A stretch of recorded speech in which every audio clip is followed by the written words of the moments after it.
Hi guys, welcome back to my channel Learning with Kamal. Today our topic is League of Nations and it is a very basic and very important topic in our history or CSS, PCS competitive exams, and it's relevant to our study like international relation, political science and social study. So it's a very basic topic and essential, we can say that. So let's start our video. First of all हम लोग देख लेते हैं कि content क्या है इसके अंदर. तो हम लोग सबसे पहले देखेंगे कि लीग ऑफ नेशन बेसिकली थी क्या. फिर उसके अंदर एक कॉन्फ्रेंस हुई थी, पीस पेरिस कॉन्फ्रेंस, उसके ऊपर हम लोग थोड़ी बात करेंगे. इसके पर्पस देखेंगे क्या थे, स्ट्रक्चर क्या था इस ऑर्गेनाइजेशन के और ये फेल क्यों हुई. ठीक है, पहले तो हम लोग इंट्रोडक्शन देखते हैं. The League of Nation came into being after the end of the First World War on 10 January 1920. As we know that the world war was resulted to make the League of Nation. ये जब first World वार ख़त्म हुई थी तो उसके result में ही league of nation को बनाया गया था 10 जनवरी 1920 में. तो लीग ऑफ नेशन जो थी ये फर्स्ट इंटरनेशनल ऑर्गेनाइजेशन थी और ये जो है ज़्यादा टाइम तक नहीं चल सकी थी. उसके बहुत सारे कॉजेज़ थे जो हम आगे जाकर पढ़ेंगे. ठीक है, इसको 42 कंट्रीज़ ने जो है वो रिकग्नाइज किया था, पार्टिसिपेट किया था. इसके अंदर जर्मनी को इंक्लूड नहीं किया गया था क्योंकि जर्मनी ने फर्स्ट वर्ल्ड वार स्टार्ट की थी. ये इल्ज़ाम जर्मनी के ऊपर था जिसकी वजह से उन्हें इसमें पार्टिसिपेट, लीग ऑफ नेशन में पार्टिसिपेट करने का मौका नहीं दिया गया था और बल्कि उन्हें ट्रीटी ऑफ वर्साइल के थ्रू पनिश दी गई थी. ठीक है, फर्स्ट वर्ल्ड वार की. Russia was not joined it because he gone to communist. Russia जो है कंट्री वो कम्युनिज्म आइडियोलॉजी को फॉलो करता, कम्युनिस्ट हो गया था, जिसकी वजह से उसको भी अलाउ नहीं था कि वो लीग ऑफ नेशन पार्टिसिपेट करे.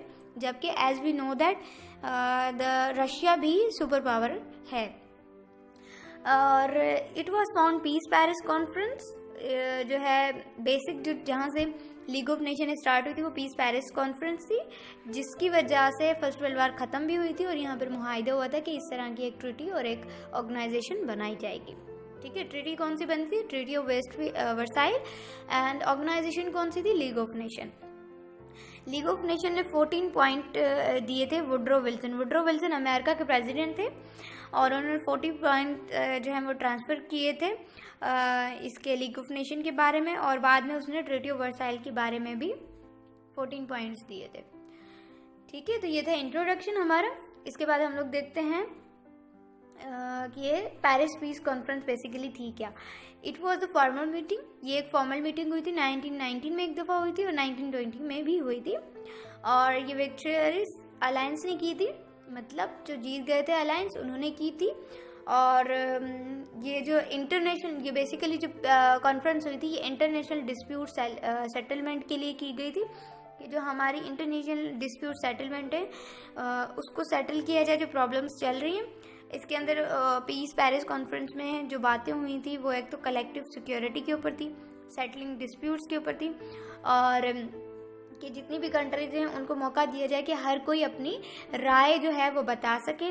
नेगोशिएशन हुई थी और डिप्लोमेसी को प्रमोट किया गया था कि diplomacy are the essential part of our politics.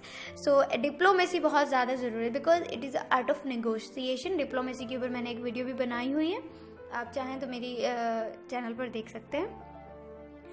तो ये जो पीस पेरिस कॉन्फ्रेंस थी उस पर ये सारी चीज़ें डिस्कस की गई थी कि भाई अब वार नहीं होनी चाहिए, पीस क्रिएट होना चाहिए, सिक्योरिटी होनी चाहिए, और जो एसेंशियल और बेसिक चीज़ें थी उस वक्त की के लिए उन चीज़ों पर डिस्कस किया गया था. ये पेरिस में हुई थी इसलिए इसको पेरिस पीस कॉन्फ्रेंस कहा जाता है. पेरिस में हुई थी और ये पीस के ऊपर मन भी थी, इसलिए इसका नाम ही पीस पेरिस कॉन्फ्रेंस रखा गया था. ये कॉन्फ्रेंस थी चार बड़े अहम लोगों ने की थी. एक तो लॉयड जॉर्ज था जो ब्रिटेन से बिलोंग करता था, इमैनुअल ऑरलैंडो था जो इटली से बिलोंग करता था, जॉर्ज सैलिमन था जो फ्रांस से बिलोंग करता था, और वुड्रो विल्सन यानी कि USA. Britain, Italy, France and USA ने ये चार लीडर्स जो थे, वहाँ के जो प्रेसिडेंट थे, उन्होंने आकर ये पीस पेरिस कॉन्फ्रेंस की थी और डिस्कशन की थी. राइट. अब इसके जो पर्पस थे वो क्या थे, लीग ऑफ नेशन बनाने के जो पर्पस थे वो क्या थे. पहले तो इनका फर्स्ट पर्पस ये था कि to preserve peace in Europe के अंदर पीस को क्रिएट किया जाए, इंटरनेशनल जो डिस्प्यूट्स हैं उनको ख़त्म किया जाए या उनको सॉर्ट आउट किया जाए, कोऑपरेशन जो है वो उसको प्रमोट किया जाए among the nation, among the people, ठीक है, अमंग द कंट्रीज, हमारी जनरेशन को सेव किया जाए फ्रॉम द वार। भाई जाहिर सी बात है, जब भी जंग लगती है, जब भी कोई वार होती है, तो जाहिर नहीं कि सिर्फ मिलिट्री बल्कि सिविलियन लोग मारे जाते हैं, बहुत सारे आम रहने वाले लोग मारे जाते हैं। सही है, पावर को मेंटेन करने के लिए भी था, क्योंकि जैसे कि हमें पता है कि फर्स्ट वर्ल्ड वार से पहले हर कंट्री के पास अपनी पावर थी, हर कंट्री के पास अपनी चीज़ें थी, तब बैलेंस ऑफ पावर नहीं था, इतना नहीं था, ना ही इस चीज़ पर किसी ने ध्यान दिया था, हर कंट्री के पास अपनी पावर थी। बाद में पावर को मेंटेन रखना बहुत ज़्यादा ज़रूरी हो गया था कि भाई कहीं कहीं रिस्ट्रिक्शन लगाना भी ज़रूरी है, जिसके पास ओवर पावर है तो वो उसके ऊपर रिस्ट्रिक्शन होती थी कि भाई आप पावर का गलत इस्तेमाल ना करें। अच्छा, mutual guarantee of political independence and territorial integrity. अब इसमें जाहिर सी बात है, जो फर्स्ट वर्ल्ड वार स्टार्ट हुई थी वो जर्मनी ने स्टार्ट की थी, जैसे मैंने वीडियो डाली है अपनी। तो फर्स्ट वर्ल्ड वार में जर्मनी ऑक्यूपाई करना चाहता था फ्रांस को, तो एल्सा लोरेन उसका जो सिटीज़ थी उसको जो है एक्यूपाइड कर लिया था उसने। तो टेरिटोरियल इंटीग्रिटी डिस्प्यूट्स थे उसको भी ख़त्म करने के लिए लीग ऑफ नेशन बनाई गई थी। इसका स्ट्रक्चर क्या था लीग ऑफ नेशन का? Basically it was a international organisation. So the main 3 organs of the League of Nation which is below that secretariat, council and general assembly, right. Secretariat क्या होता है? सेक्रेटरीट का इस league of nation में ये काम था कि ये जो है day to day work of league and under the direction of the secretary general, ये डे बाय डे जो भी पोजीशंस हो रही थी, चेंज हो रही थी, जो भी अमेंडमेंट हो रही थी, उसको देखते थे सेक्रेटरीट। और ये एनुअल रिपोर्ट जो है ना वो तैयार करते हैं कि भाई फाइनली जो रिपोर्ट बनती थी वो सेक्रेटरीट की तैयार करते थे, हर एक चीज़ को, बेसिक और बड़े इश्यूज़ को और छोटे इश्यूज़ को देखकर। और ये जो है वो मंथली रिपोर्ट भी बनाते थे और मंथली रिपोर्ट भी सबमिट करवाते थे काउंसिल्स में, ठीक है। और ये जो एनुअल रिपोर्ट होती थी वो भी यही लोग तैयार करते थे और उसके रिप्रेजेंट भी यही लोग करते थे, सेक्रेटरीट जो भी होते थे। और ये रिस्पॉन्सिबिलिटी होती थी कि उस वक्त के जो एजेंट्स होते थे वो काउंसिल्स तक अपनी सारी रिपोर्ट जो है वो बाकायदा बिल्कुल सही और ऑनेस्टली जमा करवाएं। जनरल असेंबली जो होती है, जनरल असेंबली क्या करती थी, उसका ये काम था कि वो रिपोर्ट्स जो सेक्रेटरीट उनको जमा करवाते थे वो उस रिपोर्ट्स को पब्लिश करती थी। और इसके अलावा ये मीटिंग करवाती थी कि भाई इस तरह की यहाँ पे मीटिंग होनी है, अब इस कंट्री में, इस सिटीज़ में ये मीटिंग्स होनी है, और एजेंडा भी वही लोग तैयार करती थी जनरल असेंबली।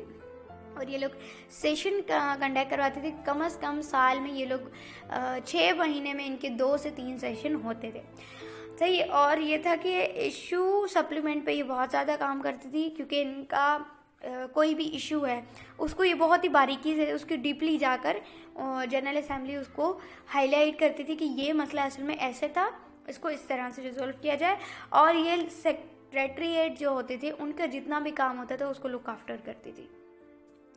फिर उसके बाद आ जाता है council. Council is the main and essential organ of the League of nation. इसलिए भी कहते हैं क्योंकि ये सबसे बड़े मतलब ये जो काउंसिल्स होती है ये जनरल असेंबली और सेक्रेटरीट दोनों को लीड करती थी और दोनों को काम देती थी कि आपने अभी ये काम करना है, ठीक है। इसके अलावा जो इंटरनेशनल डिस्प्यूट्स होते थे, जैसे क्लाइमेट चेंज हो गया या वॉर हो रही थी, फर्स्ट वर्ल्ड वॉर हो रही थी, जो ट्रीटी वर्साइल बनी थी, मतलब बड़ी बड़ी जो चीज़ें थी उनको ये लोग देख रहे थे, ठीक है।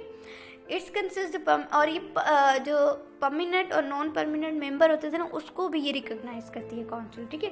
काउंसिल्स जो है वो साल में 5 दफ़ा मिलती थी, मतलब मीटिंग करती थी काउंसिल, ठीक है। ये था structure of league of nation, ठीक है, राइट। इसके बाद हम लोग देखते हैं कि हेडक्वार्टर्स। अब हेडक्वार्टर जो था लीग ऑफ नेशन का वो जेनीवा में था। जेनीवा जो है वो स्विट्जरलैंड की सिटी है, सबको पता है, और ये बनी थी 1 नवंबर 1920 में, ठीक है। लीग ऑफ नेशन की जो लैंग्वेज थी वो इंग्लिश, फ्रेंच और स्पेनिश थी, क्योंकि यूएसए, फ्रांस और स्पेन ने इसको बनाने में काफ़ी अहम किरदार अदा किया था, ठीक है। तो अब देखते हैं कि failure causes of league of nation. अब लीग ऑफ नेशन फेल क्यों हुई थी, इसके बहुत सारे कॉजेज है। एक तो लीग ऑफ नेशन जो है अननेमिटी डिसीजन ले रही थी, ठीक है। बहुत सारे उसने ऐसे डिसीजन लिए थे जो नहीं लेने चाहिए थे, जैसे ट्रीटी ऑफ वर्साइल थी, जैसे वुड्रो विल्सन ने 14 पॉइंट्स दिए थे, वो नहीं देने चाहिए, क्योंकि उसके थ्रू जर्मनी के साथ बहुत ही ज़्यादा हार्श और बहुत ही ज़्यादा बैड बिहेवियर रखा गया था, और ये नहीं होना चाहिए था। इस डिसीजन की वजह से कह सकते हैं कि सेकेंड वर्ल्ड वार पॉसिबल थी। अच्छा, इनकी जो पॉलिसीज थी बहुत ज़्यादा सेल्फिश थी, मतलब ग्रिडी थी। हर एक कंट्री सिर्फ अपने बारे में सोच रहा था। बाकायदा League of Nation peace create करने के लिए बनाई गई थी, बट वहाँ पर पीस क्रिएट हो नहीं रहा था। हर किसी को सिर्फ अपनी फिक्र थी, हर कोई सिर्फ सेल्फिश होकर सोच रहा था, कोई भी पोलाइट होकर नहीं सोच रहा था।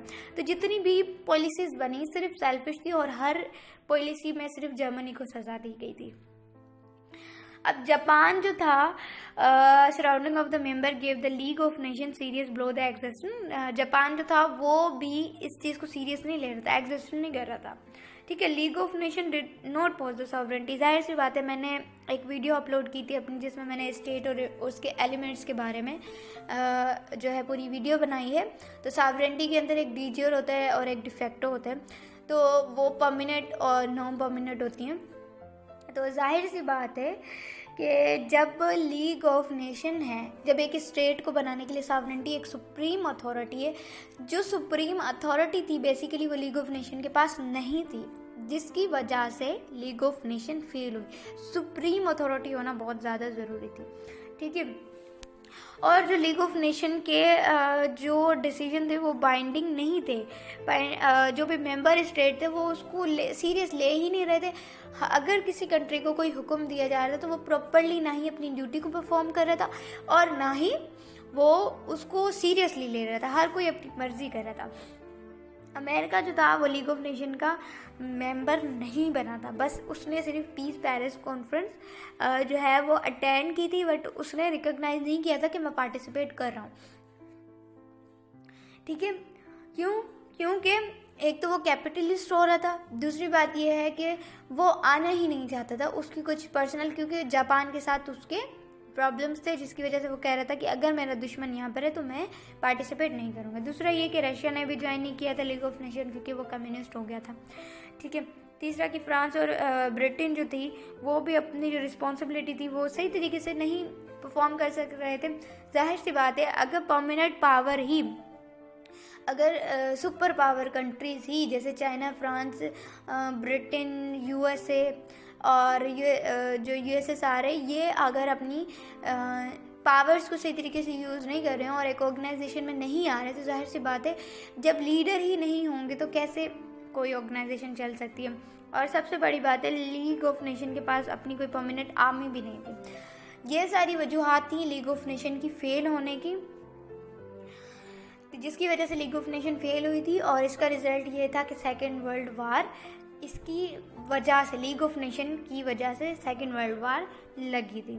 तो अगर आपको मेरी वीडियोस पसंद आती हैं तो kindly please like my video and subscribe my channel. Thank you so much.